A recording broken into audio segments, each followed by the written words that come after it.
He won't turn around. He'll stand with you every step of the way. Give Brian a round of applause and your support.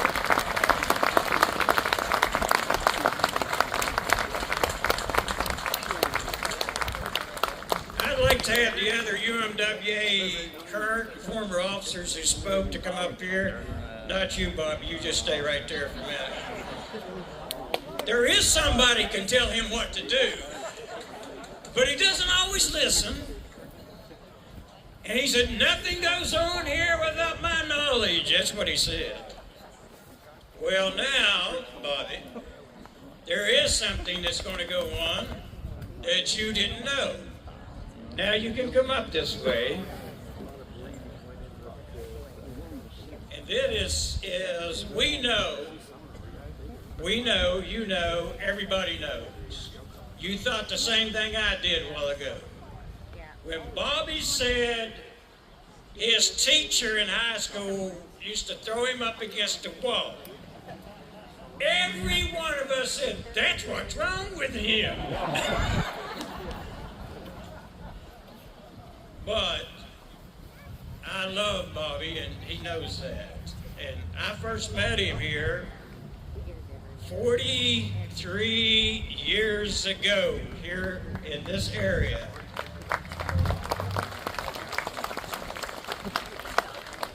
If you got a friend you've had for 43 years, you've got a friend. Both of us were running on the Why Not the Best slate to take control of our union and to bring democracy and solidarity and unity to the UMWA. And we pulled off something that is almost impossible to do. That is to run against an incumbent president, who, by the way, I became friends with later. I'm friends with his family right now. But that was a hard-fought election. And we won handily. But we would not have won if it wasn't for District 26 that existed there. That was this area here. You have the nomination period, and then you have the election. In order to have a slate, you had to have 2 locals from here. And you gave them to us by the skin of our teeth, but we got them, thanks to Bobby Bertram. Bobby, we have something we want to give you. Today's Black Day. And we have this program, and we would encourage other unions to think about this. We honor our retirees. And we pick a retiree every 2 months to recognize for their work that they do after retiring, not while they work. And without our retirees, we would not be a union. And this goes to Bobby Burchell this time around, Bobby.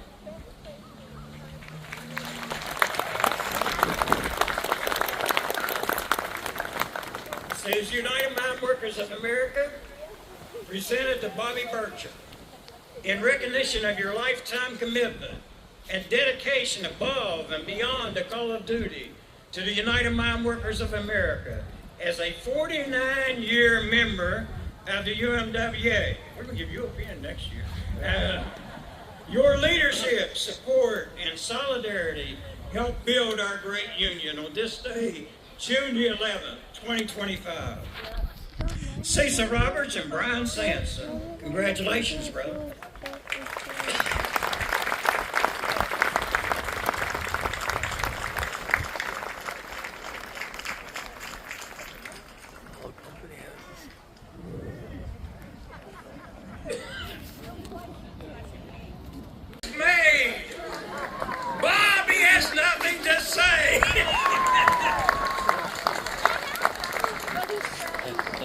I will in a few minutes. Thank you, Cecil. As Cecil said, we met for 43 years ago. I don't think he knew what he was getting into when one of our friends, Matt Miller, looked at Cecil and said, Cecil, he's a diamond in the rough. We'll work it out.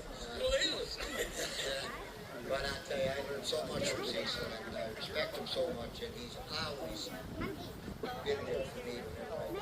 You don't know how much My dog's turning 4.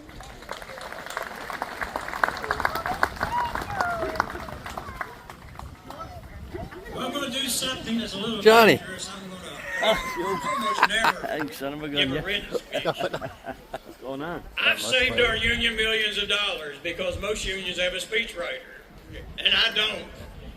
That has gotten me into trouble from time to time for saying what's on my mind. But I'd like to do something right now.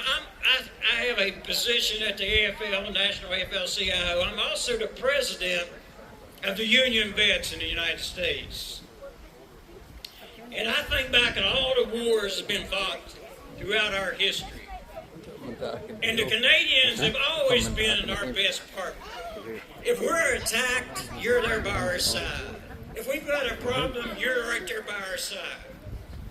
And today, I don't know how many Canadian veterans are here, but I'd like to take a moment, because none of us could be here, freedom of speech, freedom of assembly. There are places in the world where you can't do that.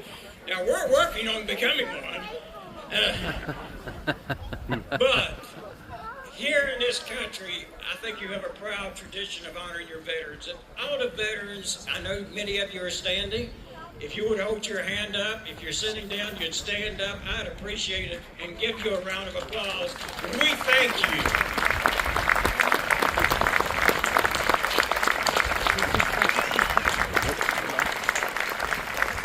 Speak Gaelic. Speak Gaelic. One of my favorite labor songs has a verse in it like this. It says, "It's soft as a whisper, it's loud as a roar." Talking about the labor movement itself.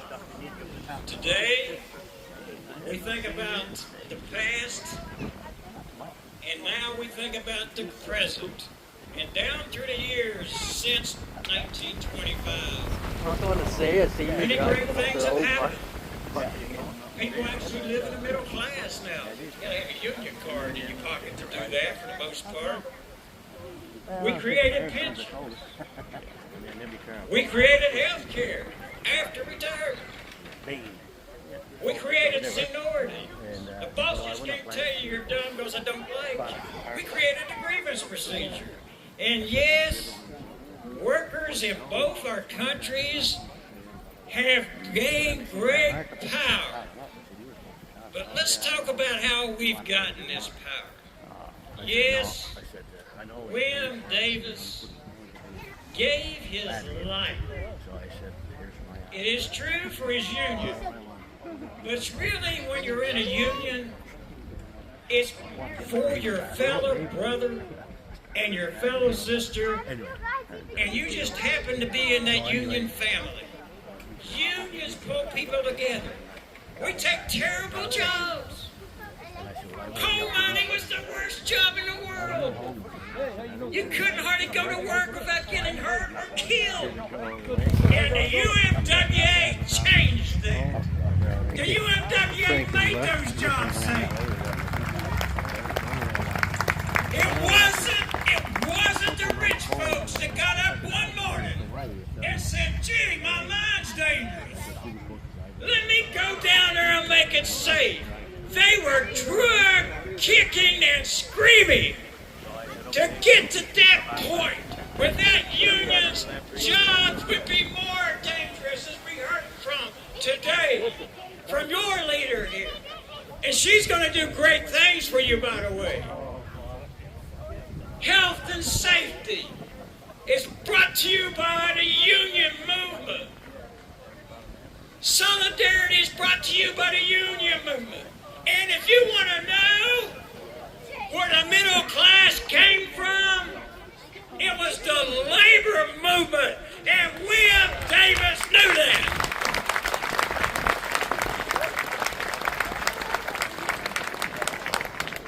I've been to a few rallies here in the last week and a half. I was at one for veterans. You might have seen that on CNN or one of the other networks. And I was one of the keynote speakers there.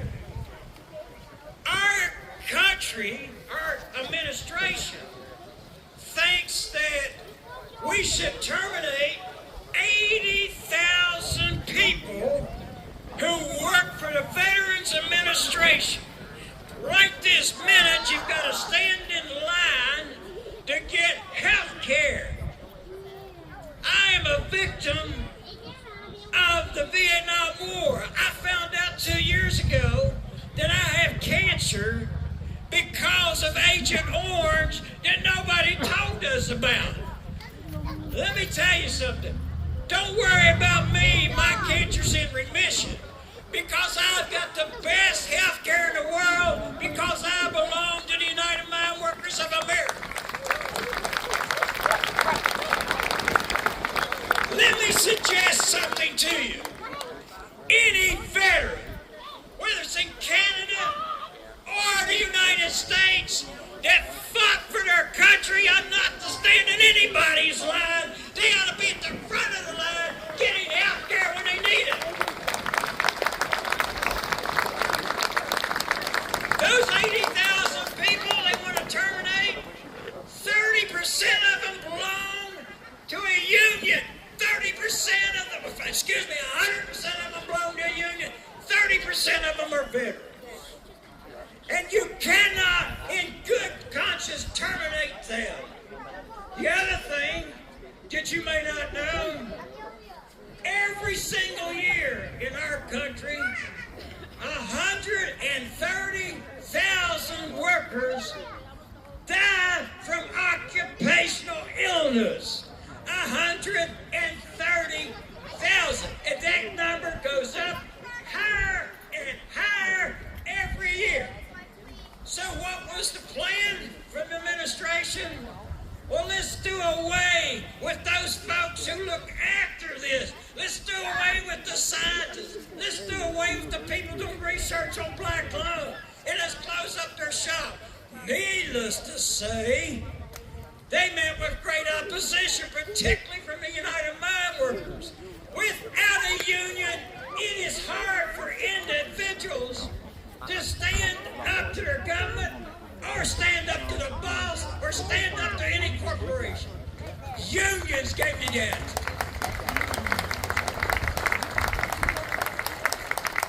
But I would like to bring this into context for a moment, if I might, with respect to what we're doing today. It wasn't just here where these fights were taking place. And make no mistake about it, William Davis was not accidentally shot, he was murdered. Murdered.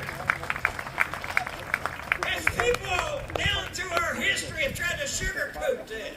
Well, we don't even know who did it. Yes, we do. We don't know if it was intentional. Yes, it was. When you're riding horses up and down the street beforehand and threatening school kids and waving guns, and then you ride out shooting everywhere, you intend to murder somebody. But that's not the only place where this took place. Every one of these corporations, every one of them, hired goons like this. In my state, it was the Baldwin Fell Studs. They evicted my great-grandmother and my great-grandfather in 1902. When I say evicted, they didn't give them a notice. So you've got to be out in 30 days. Those thugs went in their house in the middle of the day with dinner cooking on the stove and threw their things out in the road, told them to get out. Then they fired my great-grandfather and they blackballed him. I've been trying to get even ever since. Oh boy. Fast forward to 1912 and 13. Trying to get a union on Cabin Creek where I'm from. Trying to get a contract on Bright Creek right over the hillside. That strike turned into mine wars. Yes, we fought wars in West Virginia in 1912 and 1913. The strike wasn't going too good, Bobby, until a older lady that went Creek and Paint Creek, and they made her walk in the water, wouldn't let her on the road. And she went to see my great-grandmother being evicted. They called my great-grandmother Mother Blizzard. She was a radical and stood with the Union from day one, and the entire family did.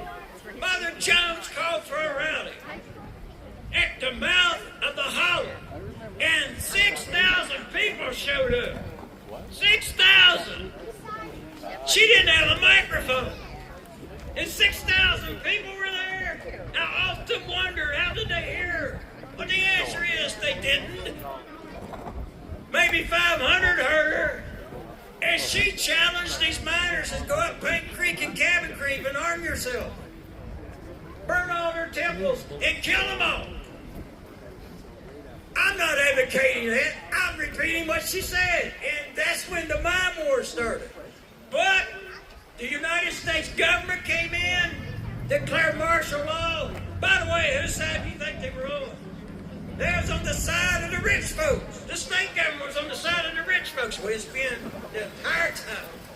Fast forward the next year, 2014, Ludlow, Colorado. The same Baldwin Phelps guards make their way out to break that strike. And then they shot machine guns into the tents at Ludlow. They came off the hill after killing a 12-year-old boy in the middle of the day. After murdering the leader of the strike there.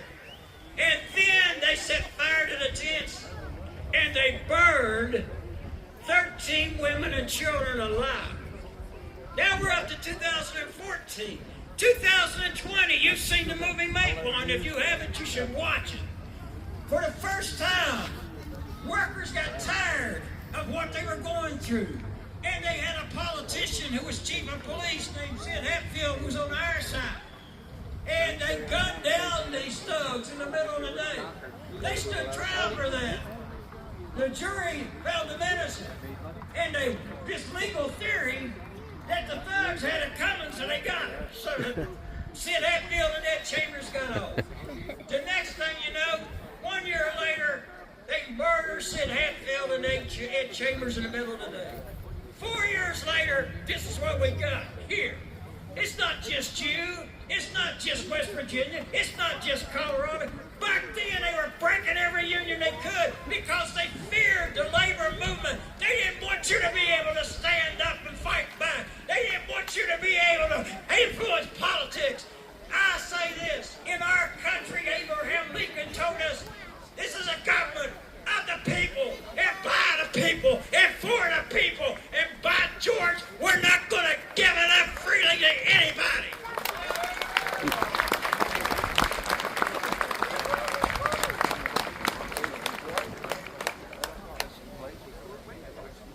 So, some people say, I about broke somebody's phone.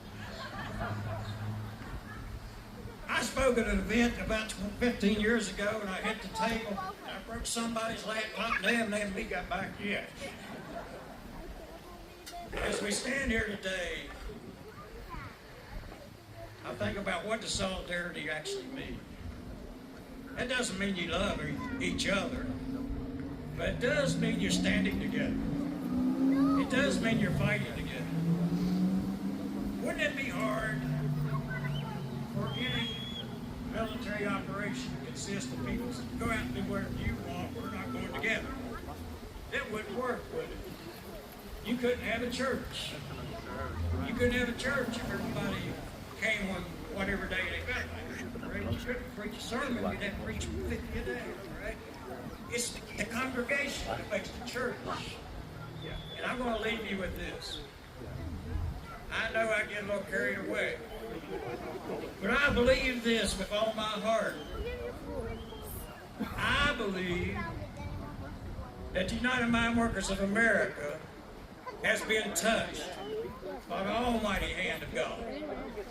And I'm going to tell you why I believe that. Do you realize that 117,000 people have died in these coal mines since its inception?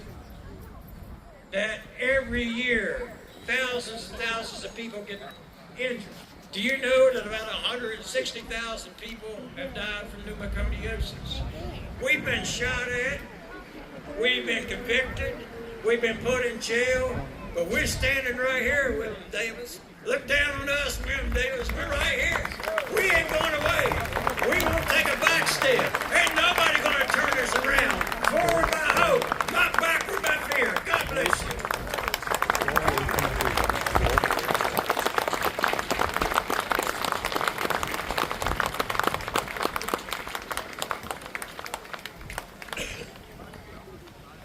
Hard act to follow.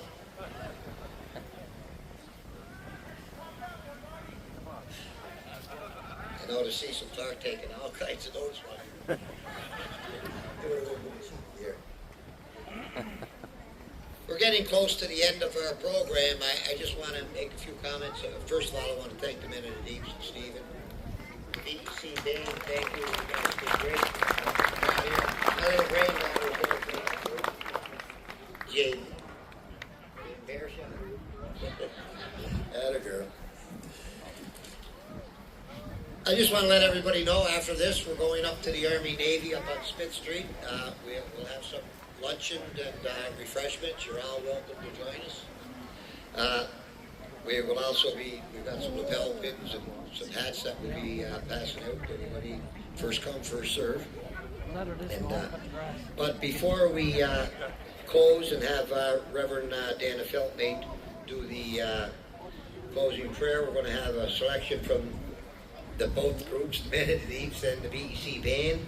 Then we'll have the closing prayer, and then of course we'll have both groups do the King, and we'll depart and go up to the Army Navy. Thank you all so much for coming. What a beautiful crowd. What a beautiful day. God love you. We'll see you next time.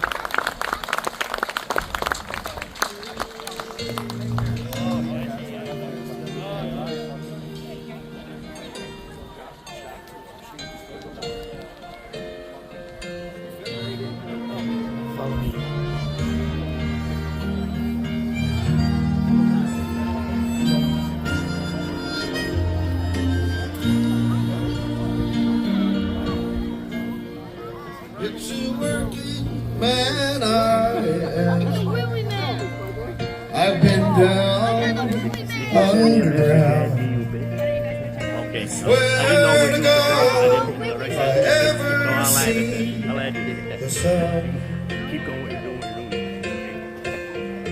or for any length of time, I can hold it in my mind. Never again will go down underground.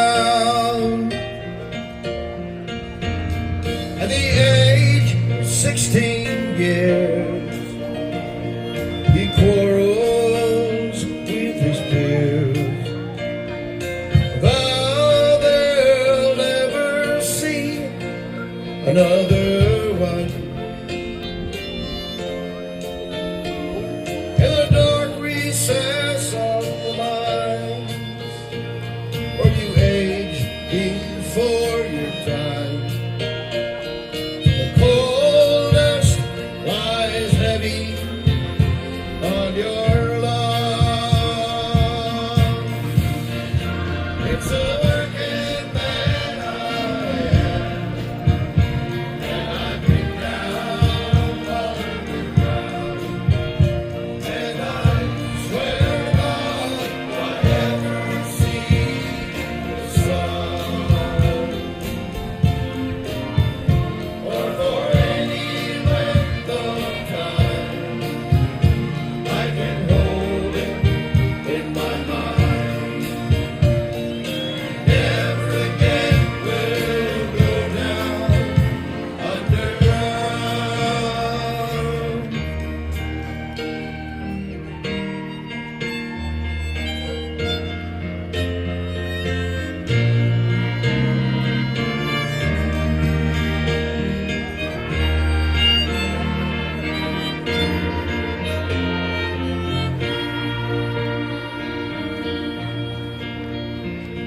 At the age of 64,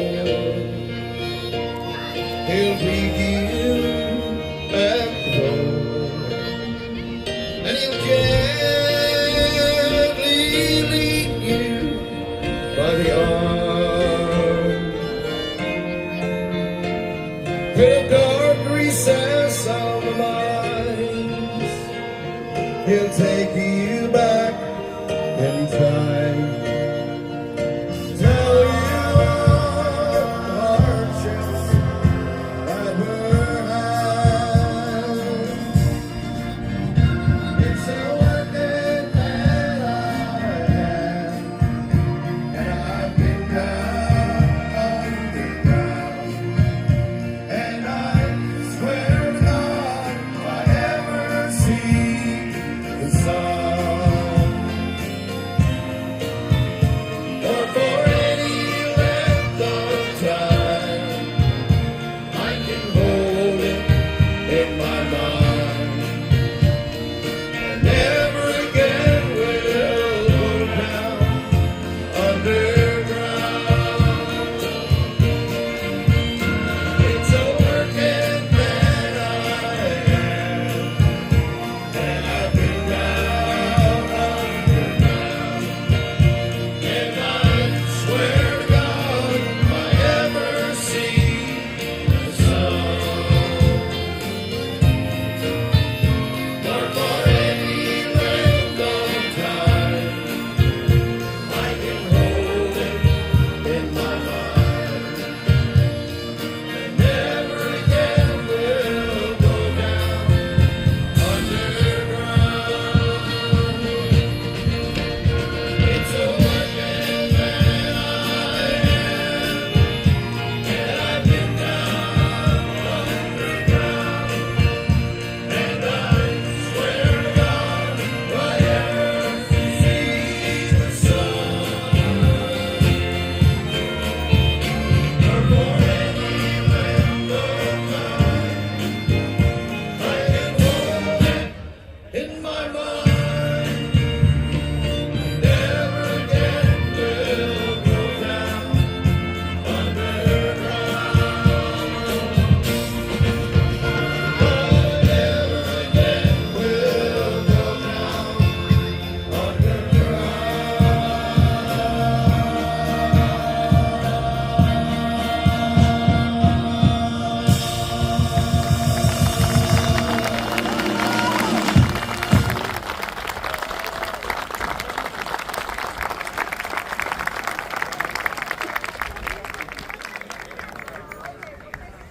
I just want to say that 10 minutes to 10 this morning, Bob came to me and asked me to keep the service down to 45 minutes. Bye, Mason. And then he told the story between each person that came up to talk. For the record, Bye-bye. let us pray. Loving and eternal